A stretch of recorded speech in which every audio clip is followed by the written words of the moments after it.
الحق أن من أكثر أبحاث العقيدة бародарони азиз, бештарини ихтилофҳо, фитнаҳо ва низоъҳое ки дар таърихи уммати исломӣ рух додааст, маҳз ба сабаби баҳс дар бораи сифатҳои Аллоҳ буданд.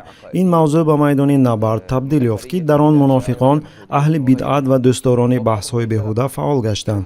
Дар натиҷа уммати исломӣ ба равияҳо ва гурӯҳҳои гуногун тақсим шуд. аз миёни онҳо бархе дар доираи ислом боқӣ монданд, мисли аҳли асар, ашъариён ва матуридиён. аммо бархеи дигар қадам ба қадам ба канори вартан наздик шуданд. онҳо ба такфир намудани дигар мусалмонон шурӯъ карданд ва танҳо худро гурӯҳи наҷотёфта медонистанд. баъдтар ҳатто касоне пайдо шуданд, ки пурра аз ислом хориҷ гардиданд. онҳо ба Аллоҳ сифатҳои махлуқотро нисбат доданд. ин амалҳо бо ташбеҳ, таҷсим ва тамсил маъруфанд, яъне монанд кардани Аллоҳ ба махлуқот. баъзеҳо боз ҳам пештар рафтанд. онҳо тасмим гирифтанд, ки зоти Худоро таҳқиқ кунанд. ба онҳо мегуфтанд: ин кори ҳаром аст. ақли инсон қодир нест, ки зоти Парвардигорро дарк кунад. ҳақ надоред дар бораи чизе сухан гӯед, ки далеле бар он надоред.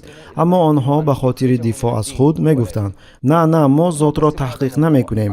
мо танҳо сифатҳои Аллоҳро меомӯзем.